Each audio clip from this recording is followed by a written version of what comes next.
Se pretende apoiar nosso canal e ajudar na geração contínua de conteúdo para você, é fácil. Basta visitar o link da lojinha na descrição sempre que precisar comprar algum produto. Com esse gesto simples, você estará oferecendo um apoio valioso.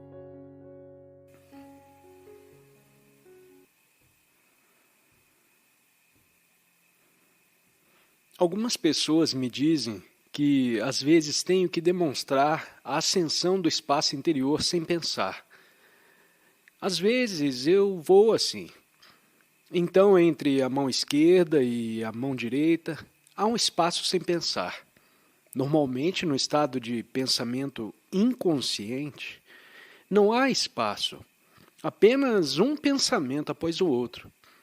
E então você fica alerta o suficiente para criar um espaço entre os pensamentos. As pessoas me disseram que realmente acham útil, ocasionalmente na vida diária, quando ninguém está olhando, segurar suas mãos assim, porque isso é uma representação externa de um estado interno. E pode ser útil ter uma representação externa, como uma âncora.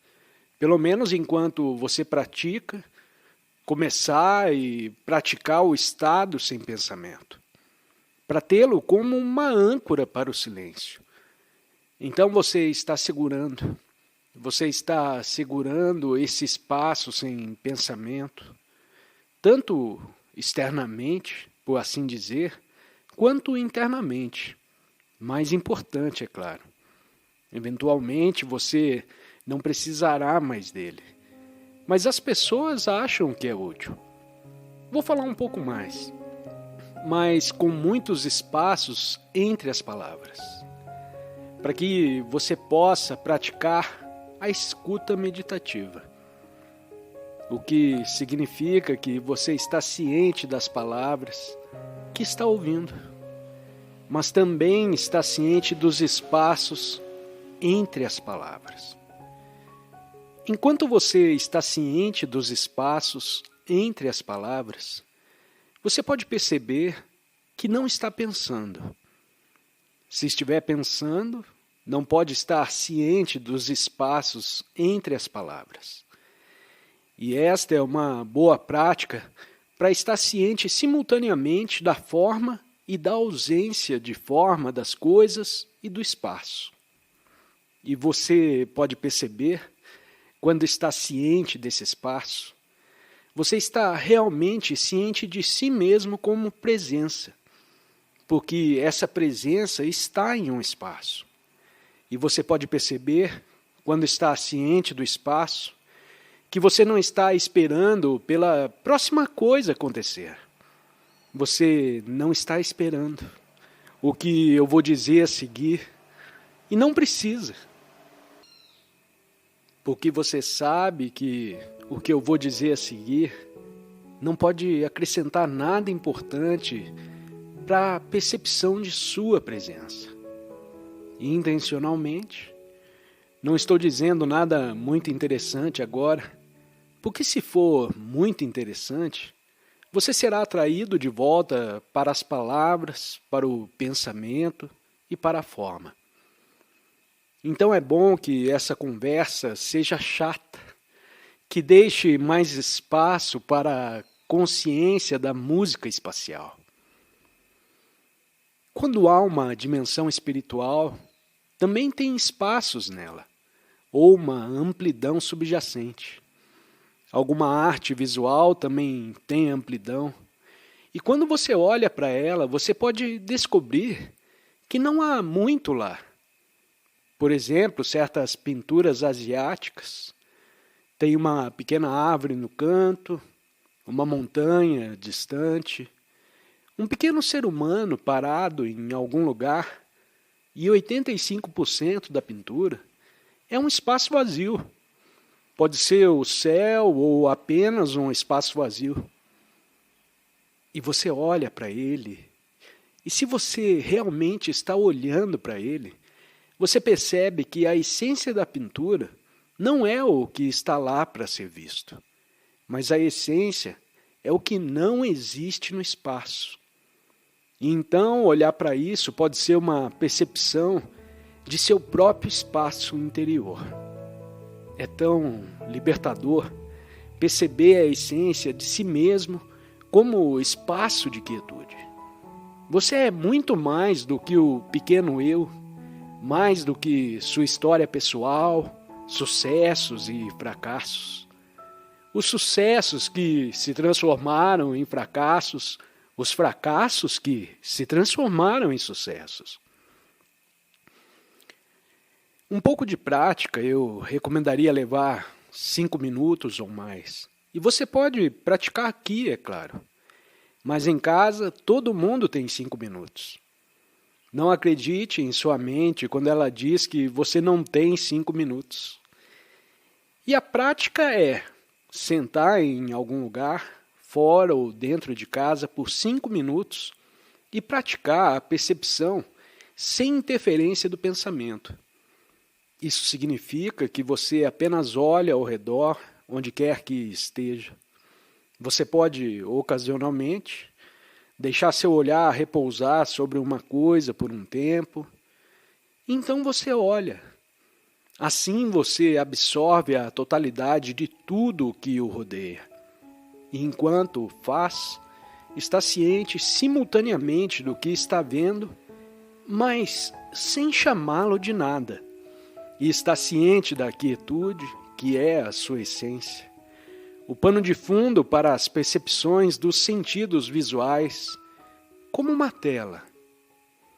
E então essa é uma tela em branco. E tudo o que você vê, a pintura na tela que aparece e desaparece, esta coisa, mas a tela é a quietude espaçosa. É uma bela maneira de perceber o mundo. E outra prática semelhante a essa, particularmente boa quando você está fora, mas também dentro de casa, sente-se por 5 minutos novamente e fique muito alerta. Preste atenção a tudo o que você está ouvindo, alerta e ouvindo os menores sons. Nenhum som é melhor ou pior do que o outro. Apenas cada som é percebido. Um lindo canto de pássaro, uma motocicleta passando. Mas você é novamente a tela para o som dessa vez. E está tudo apenas registrado. E você não tem preferência. Qualquer som está bom. E você está ciente de si mesmo como a presença que está ouvindo. Presença. O estado de alerta que torna a audição possível. E novamente, tanto quanto possível, sem rotulagem mental, para que os sons não sejam os melhores que despertam, porque exigem sua maior atenção em algum som distante. E o som deve ter sido muito distante. Então eles se sentam para comer algo e então o discípulo diz: "Você pode explicar como entrar no Zen? O que significa? Você pode me explicar como entrar?" O estado de consciência que é Zen. E o mestre diz: "Você pode ouvir aquele riacho distante da montanha?" E o som deve ter sido muito distante. E o discípulo, a princípio, não consegue ouvir. Então ele fica mais alerta. E claro que, conforme ele fica mais alerta, ele para de pensar. Porque você não pode estar realmente alerta e pensar. O pensamento implica um certo grau de não alerta. Então o discípulo ouviu: "Sim, eu posso ouvir agora." E o mestre diz: "Entre Zen a partir daí." Em outras palavras, esse é o portal da presença.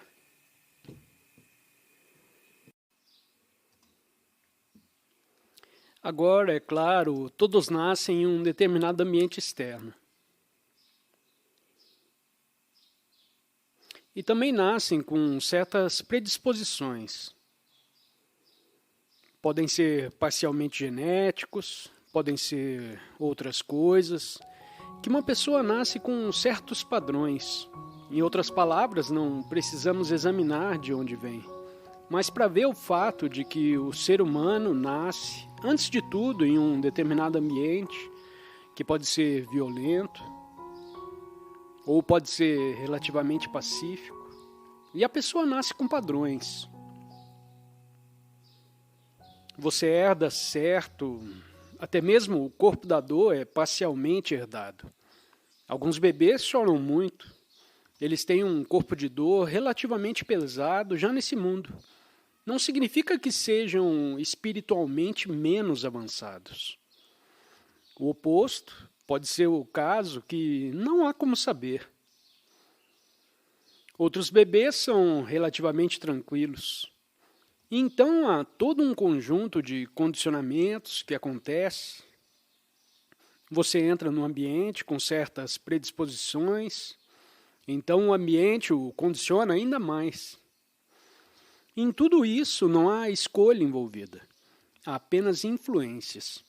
E assim você se encontra nesse mundo, com certos padrões inconscientes que se tornaram o condicionamento de quem a pessoa é, o condicionamento inconsciente.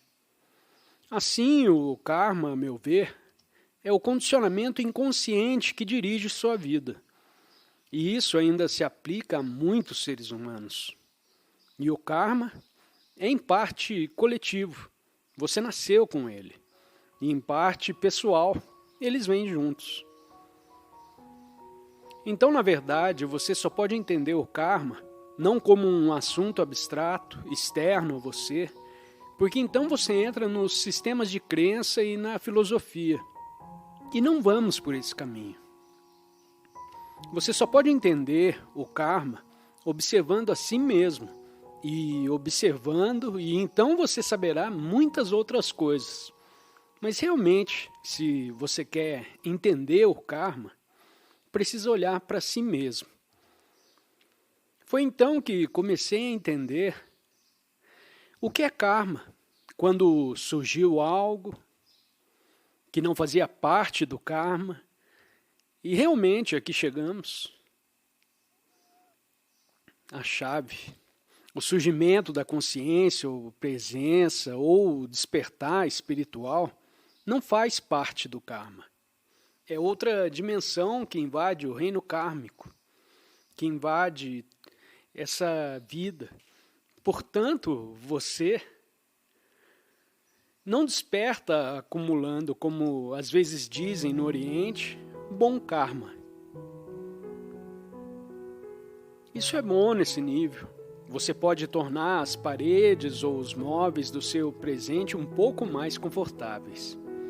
Mas há algo totalmente além do karma, que pode entrar em sua vida a qualquer momento, dentro da roda do karma e do renascimento.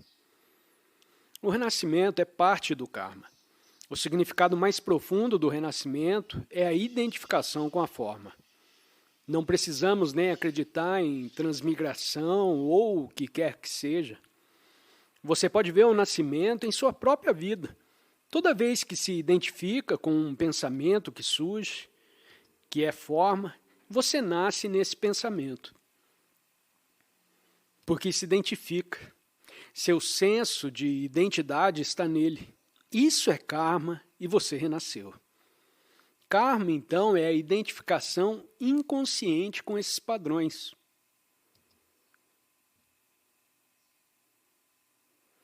Que você herdou, a identificação condicionada e completa da consciência, com os padrões condicionados. Assim, a consciência está sonhando, pode-se dizer.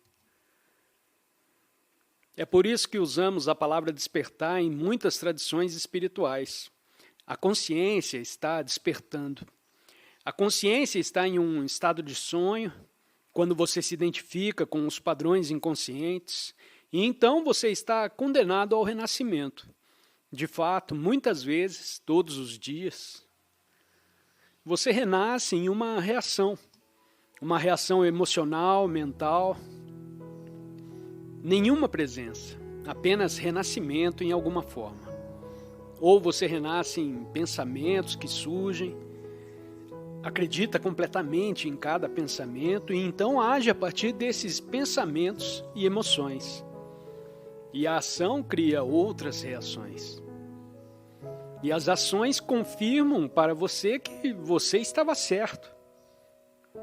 Se você tem certos padrões mentais sobre, por exemplo, que outras pessoas são basicamente desonestas, apenas um exemplo de pessoas. As pessoas são tão desonestas, estão todas tentando obter algo de mim, e isso tende a se confirmar em sua vida, na sua experiência. Você pode experimentá-lo ou pode tê-lo experimentado antes de se tornar mais consciente. Esses são os padrões de pensamento habituais com os quais você se identificou. E isso é karma. Cria no externo a confirmação de que está correto. Então, se você acha que o mundo está cheio de pessoas más, você encontrará muitas pessoas más, ou seja, pessoas inconscientes. E mesmo as pessoas que estão conscientes ou que estão a meio caminho entre inconsciente e consciente, quando você se reúne com elas, sua crença as levará à inconsciência. E isso é karma. Portanto, o karma é a ausência completa da presença consciente. E, portanto, é automático. Ele se esgota. E o tempo não liberta você do karma. Isso é uma percepção errônea de que, se você gastar tempo suficiente, eventualmente poderá se livrar do karma. O karma se renova e se repete. É uma roda. E assim a única coisa que pode libertá-lo do karma é o surgimento da presença. E como é que, para alguma presença de pessoa, não sei te dizer o porquê, só sei que a qualquer momento, na roda do karma, pode entrar a presença. Pode acontecer com um criminoso preso, condenado à morte. Isso pode acontecer com alguém que nunca ouviu falar de nada espiritual. Pode acontecer com alguém que medita há 30 anos ou não acontecer com alguém que medita há 30 anos. Então, em sua própria vida, posso ver pelo que você está dizendo, essa presença, já posso sentir isso, a presença já entrou em sua vida. E a presença liberta você do karma, não de uma só vez. O karma tem um enorme impulso, ou seja, os padrões em você, os padrões de pensamento, os padrões emocionais, os padrões reativos. Há um enorme impulso por trás disso. Mas à medida que a presença surge, gradualmente o karma diminui. E a energia por trás dele diminui. E gradualmente você experimenta um desaparecimento desses padrões. Eles se tornam mais fracos. Você não está mais completamente nas garras desses padrões. Assim, à medida que a presença surge, há um desaparecimento gradual do karma. Não que isso importe mais, porque uma vez que você está presente, você pode, como disse o questionador anterior, quando estávamos falando sobre certos pensamentos ainda surgindo, certos pensamentos negativos, isso ainda faz parte do karma. Os velhos padrões, os padrões de hábitos inconscientes herdados, ainda surgem, mas não é mais problemático. E eles não causam mais o sofrimento que teriam causado antes, porque são vistos à luz da consciência. Assim surge a luz da consciência, e à luz da consciência os padrões não dominam mais sua vida. Eles não comandam mais a sua vida. E se ocasionalmente acontecer de os padrões assumirem o controle, então, depois de um tempo, sua presença retorna e diz: "Ah, bem, lá estava ela de novo." O corpo de dor faz parte do karma, que pode ser forte em algumas pessoas, não tão forte em outras. E assim que a presença surge, você se liberta do karma. Então você tem outro fator completamente diferente entrando em sua vida. E assim, por exemplo, para uma pessoa se livrar do karma coletivo, você precisa de uma quantidade considerável de presença. Para que isso entre para remover, então ele irá remover você de uma forma ou de outra, ou internamente, você se encontra completamente livre. Você ainda pode viver em uma sociedade violenta, mas internamente você seria livre. Existe a possibilidade de você ter um homem ou uma mulher santo vivendo cercado de violência. É possível. É raro, mas é possível. Ou muitas vezes acontece que a vida te tira de lá e você se encontra em outro lugar. Então, digamos, um vasto karma coletivo, por exemplo, no caso de, digamos que você tem o Talibã lá, você tem todos os tipos de movimentos inconscientes, você tinha o comunismo soviético, você tinha o nacionalsocialismo na Alemanha. E para uma pessoa nascer nisso e não ser arrastada para essa inconsciência, requer uma presença considerável. Portanto, poucas pessoas, por exemplo, na Alemanha, quando Hitler chegou ao poder, poucas pessoas conseguiram se mudar para algum lugar. Alguns artistas, alguns escritores, eles partiram. Eles podiam ver o que estava acontecendo e eram fortes o suficiente para não serem identificados com o coletivo. Quando havia uma tradição de obediência à autoridade por centenas de anos. Uma tradição de seguir seu líder e assim por diante. Sair desse karma coletivo requer uma presença considerável, mas algumas pessoas a tinham. Portanto, é nosso destino ir além do karma, sendo os receptáculos da presença. Tudo o que você pode fazer para ser útil nesse mundo e ajudar os outros são as pessoas com quem você entra em contato. Todos nestes que estão despertando descobrirão que mais cedo ou mais tarde eles se tornam uma espécie de professor para os outros. E o que um professor espiritual faz? O professor aponta a possibilidade de despertar da identificação com os padrões inconscientes, o que significa que o professor espiritual ensina você a ir além do karma. E então essa é a sua função e se tornará cada vez mais que você encontrar em sua vida. Seja você um professor formal ou um professor informal. Formal significa que você diz, ok, estou dando uma palestra. Ou alguém o convida e você dá uma palestra. Isso se torna um ensino formal. Por muitos anos antes disso, eu me tornei um professor formal. Quer dizer, não é minha identidade, é apenas uma coisa funcional. Seria terrível se eu me visse como um professor. Não é. Qualquer identidade é uma ilusão. Qualquer forma de identidade é uma ilusão. Mas como uma coisa funcional, estou dizendo que você se torna isso. Durante vários anos, o ensino aconteceu informalmente.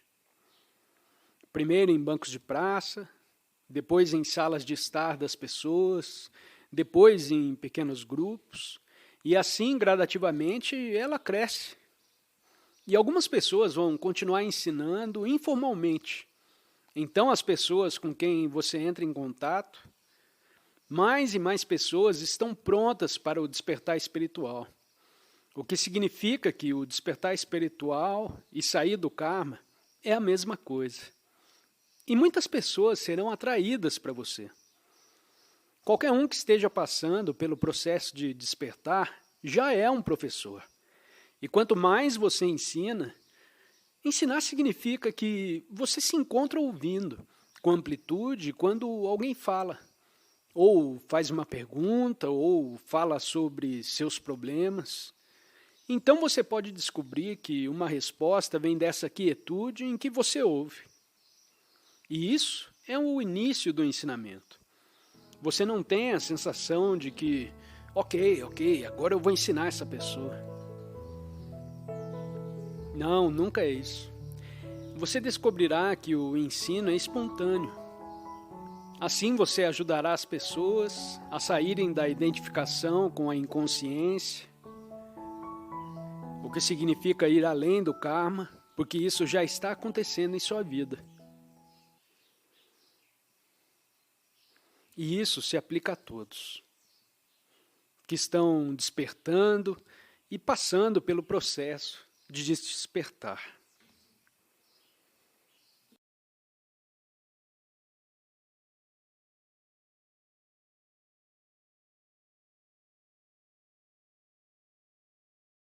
Se pretende apoiar nosso canal e ajudar na geração contínua de conteúdo para você, é fácil. Basta visitar o link da lojinha na descrição sempre que precisar comprar algum produto. Com esse gesto simples, você estará oferecendo um apoio valioso